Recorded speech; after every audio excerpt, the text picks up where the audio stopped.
Here is the conflict of interest that I think revolves around this theology. Okay. All right.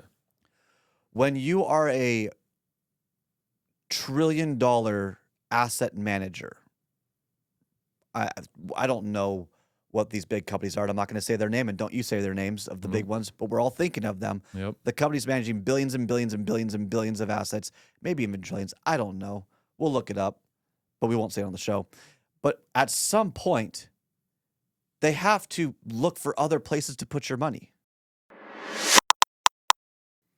Welcome to How to Retire on Time, the show that answers your retirement questions. We're here to move past the oversimplified advice that you've heard 100 times. Instead, we're going to get into the nitty gritty because the truth is, there's no such thing as a perfect investment product or strategy. Heck, there's no such thing as a riskless retirement.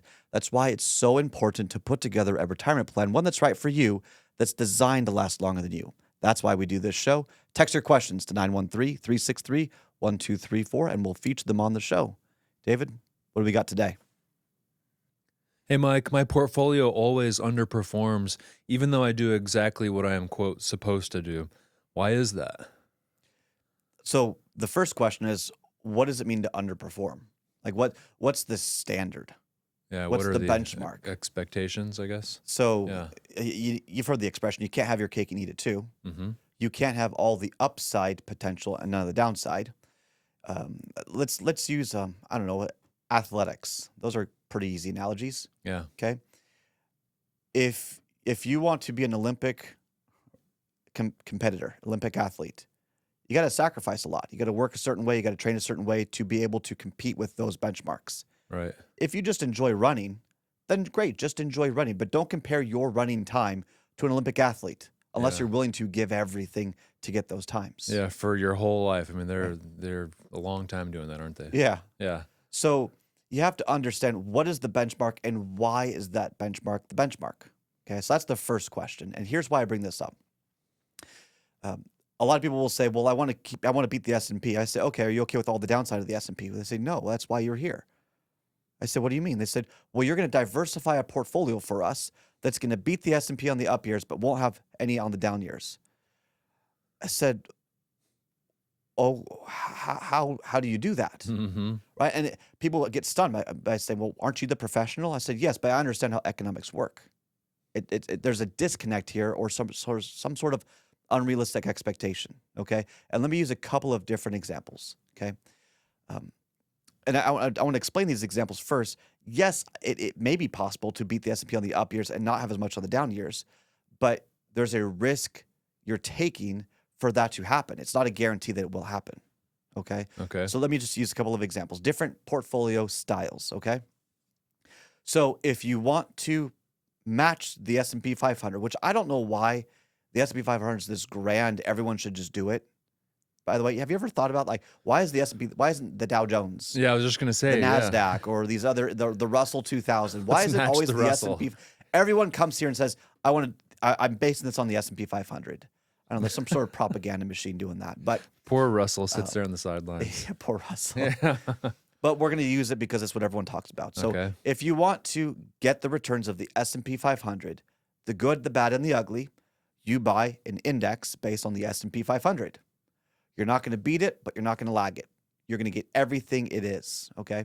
Okay. Now you say, well, I don't really want that much on the downside. Okay, so let's put 40% of your assets in bond funds. Now, I don't recommend this. I actually don't like bond funds most of the time in a portfolio. I think that's an oversimplification of a portfolio, but that's my opinion. We Mm-hmm. won't go there for now. We've talked about it a lot. Yeah, And we will talk about it again, probably. yeah. But if you put 40% of your assets in bond funds have less growth potential but less downside risk, all things being equal. Sure. So now you've taken some of your portfolio and you've slowed it down, or you've put like a governor on it. You ever like drive a golf cart and Oh, you're like, right. oh, can't this go faster? Yes, but there's a governor, so you can't. Like it Yes. prevents you. Mm-hmm. That's kind of what bond funds do. They limit some of your upside, but they also help you against the downside. So if the markets go down, the Fed drops interest rates, they make money cheap again, or whatever happens. There's a number of ways we can manipulate markets. Bond funds tend to do well. It offsets, it helps. So you have to ask yourself, do you really want the full roller coaster, the ups and downs of the S&P 500 or whatever index you decide as your benchmark? Or do you want something that may not have as much of the upside, but doesn't have as much downside risk? But you've got to ask yourself that question. This is a harsh reality that many people don't want to face. They don't want to accept that. They want to believe that they're the exception to the rule. It's possible to beat the S&P 500, but you got to take more risk. Right. And sometimes the risk that you took doesn't work out. So what are we really trying to solve here? That's the question. Oftentimes when I get this, what is my portfolio underperforms each year? Unperforms to what? What expectation? Okay. What standard? Yeah. Is it an index standard? Is it you need to make X percent in your portfolio each year? Is that the standard? There's so many different standards, but you've got to define those expectations first. Okay. Okay. Let me use a totally different example. Okay. Okay. So, someone I know, not a client of mine, but someone I know, years ago, this was before I got started in the business, went to an advisor and said, "Hey, I want to make money. I need to make more than a high yield savings account." This is back when it was crappy returns, crappy interest rates. So they were in bond funds. They said, "But I don't want to lose money." Well, bond funds can lose money, and she lost money over a short-term period of time and got frustrated.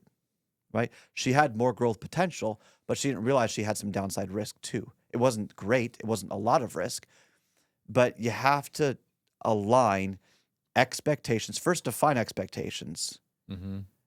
and then align the portfolio to those expectations. So for young people, yeah, I mean, gosh, you want to take more risk? Fine, because you have the time to recover. You should be just fine, Right. right? If you build a portfolio correctly. But if you're in retirement, you might not want to match the S&P 500's return because remember, the S&P 500 can go down pretty sharply, pretty aggressively. Mm-hmm. And in 2020 and 2022 and these recent quote unquote crashes, they were fine, but we manipulated the markets to recover. We may not be able to keep doing that in our current situation, especially with debt so high. Those resources are running out. So could we have another dot-com crash, 3 years of the markets going down? Yeah, we could. Could we have another 2008 financial crisis? Yeah, it might not be the housing market, but it might be something else that creates a very difficult crash that takes years to recover. Those could happen. And if you're all in on the S&P, great, you've matched the S&P for better and for worse. Sure. Is this making sense? Yeah. First part of this recipe here is like define what performance you think you should be getting, and then maybe correct to, oh, I'm actually doing fine, or I have underperformed based on what I expect.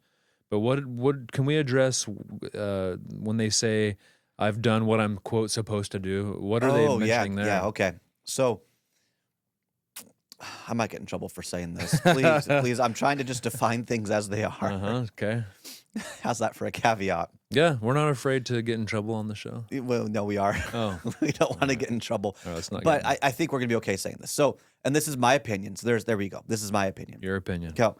So many portfolios are built around the idea that you should have some assets in all of the categories.